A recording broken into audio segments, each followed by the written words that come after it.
Hey guys, Darren here with a box review of 1997 Scoreboard Playbook. And Scoreboard is the company that took over for Classic and Pro line. And for the most part, Scoreboard wasn't very good at making cards. But Playbook is one of the few examples where they kind of pulled it off. But it's a really good example of the problem with the company, which is that the design of this card is actually pretty visually arresting, and yet it's not a card that grabs your attention because it's a very subdued card design. All the cards kind of run together, and so it's a card set that for me, I've always had to discover over time and look and go, oh, actually, that's actually kind of good, because left to its own accord, it's a card that can easily just kind of fall out of your memory. Now, there are two different releases of Playbook. So this is the main Playbook release, and it's just regular cards, a 100 card set, but they also have a jumbo version that has another version of these cards where they're renumbered, and instead of having as big of a set, they only have half the size of the set, and so they only have half the players. And they have different numbers, but they have numbers that say QB or RB. So they're very clearly distinguished on the card number, but on the card itself, it looks the same. They're regular size cards that come with the jumbo cards. The jumbo cards are a lot bigger. And the jumbo set is what I collected. I never collected the main set here. So that's what this is. But understand there are two versions. There's the regular one here, and then there's also the jumbo release. So, let me get this out of the way first. The card set, 100 cards with a checklist of Cordell Stewart on the back. This card set I got within 2 cards. I am missing Barry Sanders and Reggie White. I'm actually missing a really big name player, and well, they're both big name players, but one is one of the important cards in the set, which is Barry Sanders. So I came within those 2 cards, but otherwise I got an otherwise complete set.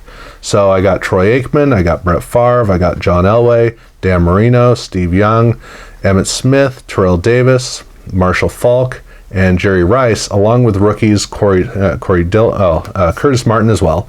And then rookies of Corey Dillon, Tiki Barber, Warwick Dunn, and Tony Gonzalez. So other than Barry Sanders, I got everybody.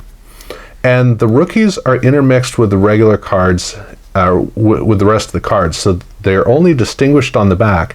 Otherwise, they're just blended in numerically with the rest of the players. And the set is actually set up with different themes. So the quarterbacks are what kick it off, and they have the design with this element down here, and the image goes below.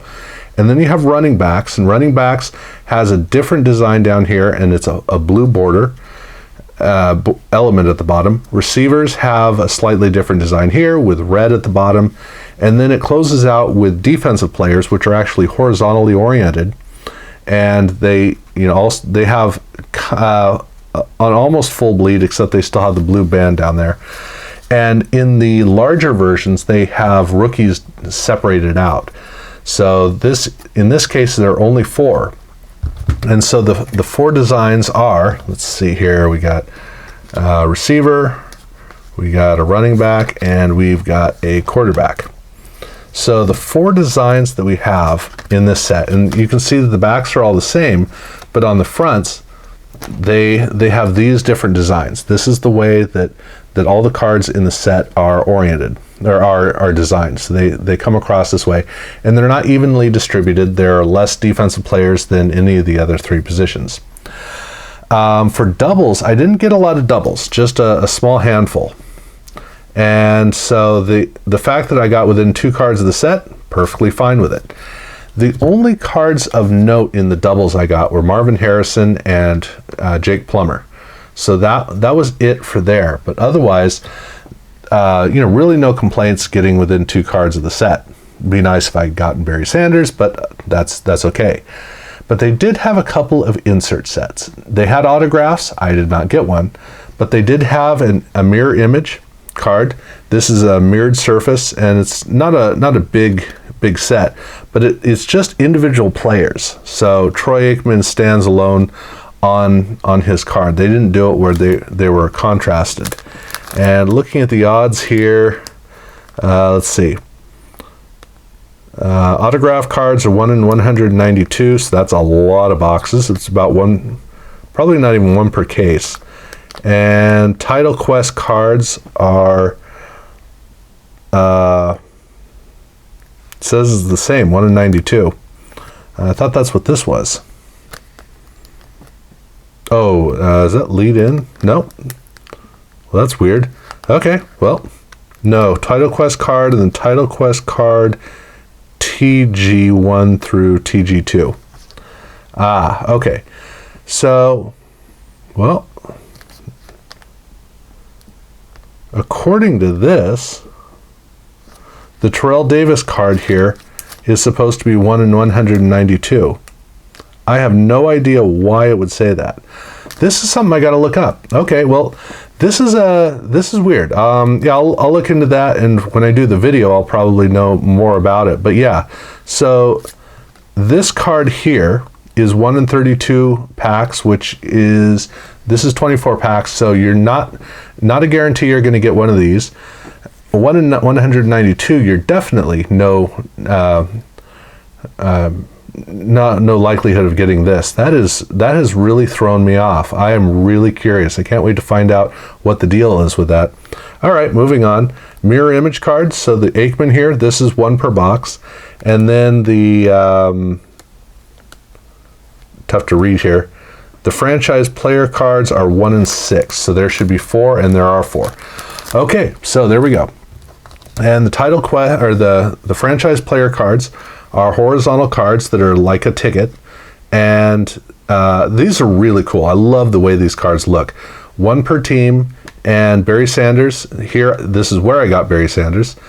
I like the fact that they have a statistic on each card that lets you know a little bit about why they're important. And like Troy Davis here, he's a rookie, so you have his yards from college. But that is it 1 per team? Yeah, it looks like it is 1 per team. I think it is. So 4 cards, and then the Title Quest cards are designed the same way, except they're vertical in contrast. And the design back here is similar design.